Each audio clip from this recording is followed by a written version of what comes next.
Assalamualaikum warahmatullahi wabarakatuh. Perkenalkan, nama saya Diana Nur Islamia. Saya mahasiswi dari Prodi Manajemen dari Universitas Pancasakti Bekasi. Baik, di video saya kali ini saya akan mempresentasikan mengenai ulangan akhir semester mata kuliah pengantar akuntansi. Sebelum saya memulai presentasi pada hari ini, saya ingin mengucapkan terima kasih kepada dosen pengampu kita, Ibu Desi Aragawati, SE, AK, MSI. Definisi perusahaan dagang: perusahaan yang membeli barang untuk tujuan menjualnya kembali tanpa mengubah bentuk atau sifat barang secara berarti. Asuransi perusahaan dagang: selayaknya perusahaan jasa, dalam perusahaan dagang ada kegiatan akuntansi yang penting bagi perusahaan. Dalam akuntansi perusahaan terdapat 4 komponen penting, yaitu barang masuk atau pembelian, barang keluar atau penjualan, kas masuk atau pendapatan, serta kas keluar atau pengeluaran. Ada beberapa transaksi yang biasanya terjadi dalam sebuah perusahaan dagang. Misalnya, 1. Pembelian barang dagang secara kredit ataupun tunai. 2. Retur pembelian. 3. Beban angkut pembelian. 4. Pembelian. 5. Penjualan barang dagang secara kredit ataupun tunai. 6. Retur penjualan. 7. Potongan penjualan. Ciri-ciri akuntansi perusahaan dagang. Dalam suatu periode akuntansi dalam perusahaan dagang terdapat beberapa akun yang tidak terdapat pada akuntansi perusahaan jasa, yaitu 1. Akun pembelian. Sebelum dijual kepada konsumen, barang-barang dagang yang masuk dalam perusahaan akan dicatat di dalam akun ini. 2. Akun penjualan. Segala jenis kegiatan penjualan barang dagang yang dilakukan perusahaan kepada baik itu konsumen maupun perantara akan dicatat dalam buku akun ini. 3. Akun persediaan. Data mengenai ketersediaan barang dagang perusahaan dalam suatu periode akan dicatat dalam akun ini. 4.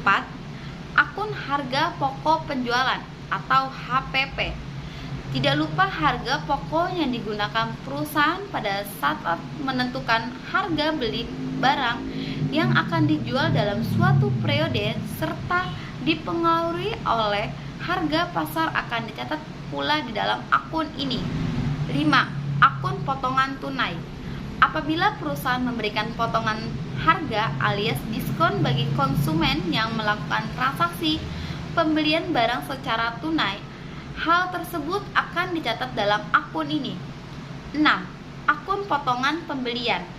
Serupa dengan akun potongan tunai, jika perusahaan mendapatkan potongan harga atau diskon dari produsen barang dagang karena telah melakukan transaksi pembelian barang secara tunai atau secara lunas, maka hal ini akan dicatat dalam akun ini.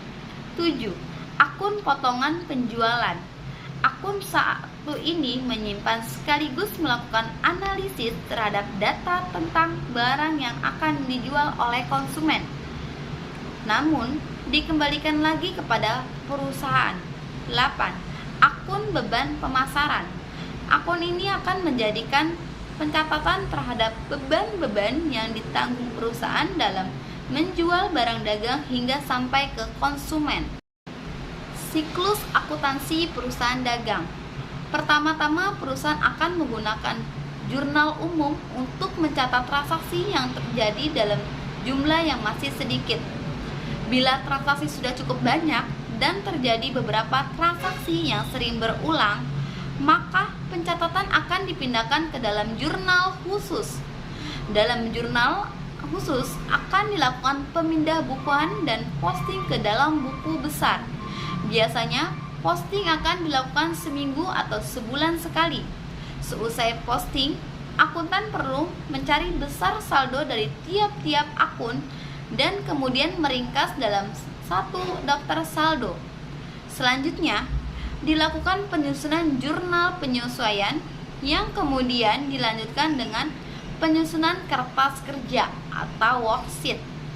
Pada akhir suatu periode akuntansi, seluruh rekening nominalnya harus ditutup dengan saldo 0. Kemudian dilakukan penyusunan jurnal penutup. Langkah terakhir adalah langkah opsional, yaitu penyusunan jurnal kembali. Akuntansi perusahaan dagang. Nah, teman-teman bisa lihat sendiri ya, di sini ada 13 transaksinya. Oke, untuk transaksi ini yaitu perusahaan dagangnya namanya PT Motor Jaya. Dia membuat laporan di bulan Maret tahun 2017. Nah, aku akan bacakan satu persatu untuk transaksinya ya. Oke, untuk tanggal 1 Maret ini ada transaksi dibeli barang dagang senilai 8 juta dengan termin 4/14 N/30. Tanggal 3 Maret dijual barang dagang dengan harga 4.500.000, diterima 20%, sedangkan sisanya dengan syarat 2/10 N/30. Beban pokok yang dijual yaitu 3.800.000. Penjualan dilakukan kepada CVAD. Oke, di tanggal 4 Maret ada jurnalnya yaitu dikeluarkan nota debit untuk barang yang dikembalikan sebagian atas pembelian 1 Maret yang dilakukan yakni sebesar 500.000. Di tanggal 5 Maret ada transaksi dibayar ongkos angkut atas barang yang dibeli 80 juta. Di tanggal 7 Maret ada transaksi dibeli barang dagang 5 juta dibayar tunai 2 juta. Sisanya dengan termin 2/10 N/30. Oke, di tanggal 8 Maret ada transaksi dikeluarkan nota kredit untuk retur sebagian barang yakni sebesar 200 juta dan penjualan kepada CV Adil dengan beban pokok penjualan yaitu 168 juta. Oke, untuk di tanggal 10 Maret ada transaksi dijual lagi barang dagang dengan harga 6 juta dengan termin 2/10 N/30. Harga tersebut sudah termasuk dalam laba kotor 20% dari harga jual. Tanggal 13 Maret ada transaksi diterima perkas dari debitur CV Adil dari penjualan yang laku. Tanggal 15 Maret ada transaksi dibayar perkas kepada debitur atas pembelian 1 Maret yang lalu. Tanggal 17 Maret ada transaksi diterima kembali sebagian barang yang dilakukan pada 10 Maret yakni sebesar 1 juta. Tanggal 20 Maret ada transaksi diterima perkas atas penjualan 10 Maret. Tanggal 25 Maret ada transaksi dibayar utang kepada kreditur atas pembelian di tanggal 7 Maret. Di tanggal 29 Maret ada transaksi yaitu dijual barang dagang secara tunai sebesar 3.750.000 hingga harga tersebut termasuk laba kotornya 25% dari beban pokok. Baik, sebelumnya aku sudah bantu menjelaskan tentang transaksi pada perusahaan dagang PT Motor Jaya. Oke, untuk di slide kali ini aku akan bantu untuk gimana sih cara teman-teman mahasiswa membuat jurnal umumnya. Oke, untuk di tanggal 1 Maret ada persediaan barang dagang debit sebesar 8 juta. Ada utang dagangnya kredit sebesar 8 juta. Di tanggal 3 Maret ada kas dan piutang dagang di debit dengan nominal 900.000 dan 3.600.000. Sedangkan untuk akun kreditnya yaitu penjualan sebesar 4.500.000. Oke, untuk selanjutnya itu ada beban pokok penjualan yaitu debit 3.500.000 dan persediaan barang dagang kredit sebesar 3.500.000. Oke, untuk tanggal 4 Maret itu ada utang dagang sebesar 500.000 di debit dan persediaan barang dagang di kredit sebesar 500.000. Oke, untuk di tanggal 5 Maret ada persediaan barang dagang di debit sebesar 80.000 dan di kreditnya ada akun kas yaitu 80.000. 7 Maret ada persediaan barang dagang di debit sebesar 5 juta dan di kreditnya ada kas sebesar 2 juta dan utang dagang. Tanggal 8 Maret ada retur penjualan sebesar 200.000 di debit, piutang dagang di kredit sebesar 200.000. Ada persediaan barang dagang di debit sebesar 168.000 dan beban pokok penjualan sebesar 168.000 di kredit. Nah, di tanggal 10 Maret ada piutang dagang sebesar 6 juta di debit, penjualan sebesar 6 juta di kredit. Oke, ada beban pokok penjualan sebesar 4.500.000 di debit dan persediaan barang dagang sebesar 4.500.000 di kredit. Nah, untuk cara menghitungnya itu adalah HJ min 20% dikali HJ. 6 juta dikali 20% dikali 6 juta, hasilnya ada 4.800.000 untuk cara pengerjaannya. 13 Maret ada kas sebesar 3.322.000 di debit, potongan penjualan 68.000 di debit, dan piutang dagang di kredit sebesar 3.400.000. Oke, untuk di tanggal 15 Maret ada utang dagang 7.200.000 di debit, persediaan barang dagang 300.000 di debit, dan kas sebesar 7.500.000 di kredit. Nah, ada tanggal 17 Maret ada retur penjualan sebesar 1 juta di debit, piutang dagang 1 juta di kredit. 20 Maret ada kas 4.900.000 di debit, potongan penjualan 900.000 di debit, piutang dagang 5 juta di kredit. Oke, di tanggal 25 Maret ada utang sebesar 3 juta di debit, kas sebesar 3 juta di kredit. Di tanggal 29 Maret ada kas sebesar 3.750.000 di debit, penjualan sebesar 3.750.000 di kredit. Nah, ada beban pokok penjualan sebesar 3 juta di debit dan persediaan barang dagang sebesar 3 juta di kredit.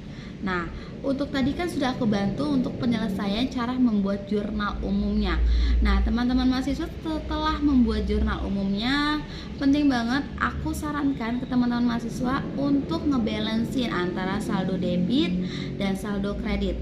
Nah, untuk perusahaan dagang di PT Motor Jaya ini memiliki saldo debitnya yaitu sebesar 59.698.000 dan dengan saldo kreditnya dengan nominal yang sama, berarti balance ya teman-teman mahasiswa. Nah, kalau misalkan jurnal umumnya sudah balance kan teman-teman mahasiswa bisa di proses akuntansi berikutnya. Pencatatan jurnal umum dengan menggunakan metode periodik. Nah, di sini masih tetap sama ya teman-teman mahasiswa, masih tentang perusahaan dagang PT Motor Jaya. Ini ada jurnal umumnya yaitu tanggal 1 ada pembelian 8 juta di debit, utang dagang 8 juta di kredit. Tanggal 3 Maret ada kas sebesar 900.000 di debit, piutang dagang sebesar 3.600.000 di debit, dan ada akun penjualan 4 juta di kredit. Tanggal 4 Maret ada utang dagang 500.000 di debit, retur pembelian 500.000 di kredit. Tanggal 5 Maret ada beban ongkos angkut 80.000 di debit, kas 80.000 di kredit. Tanggal 7 Maret pembelian 5 juta di debit, utang dagang 3 juta di kredit, dan ada pembelian 2 juta di kredit. 8 Maret ada retur penjualan 200.000 di debit, piutang dagang 200.000 di kredit. 10 Maret ada piutang dagang 6 juta di debit, penjualan 6 juta di kredit. Tanggal 13 Maret ada kas 3.332.000 di debit, potongan penjualan 68.000 di debit, piutang dagang 3.400.000 di kredit. 15 Maret ada utang dagang 7.500.000 di debit, potongan pembelian 300.000 di kredit, kas 7.200.000 di kredit. 17 Maret ada jurnal retur penjualan 1 juta di debit, piutang dagang 1 juta di kredit. Tanggal 20 Maret ada kas 4.900.000 di debit, potongan penjualan 100.000 di debit, dan piutang dagang 5 juta di kredit. Tanggal 25 Maret ada utang dagang 3 juta di debit, kas 3 juta di kredit. 29 Maret kas 3.750.000 di debit, penjualan 3.750.000 di kredit. Nah, gimana nih teman-teman mahasiswa?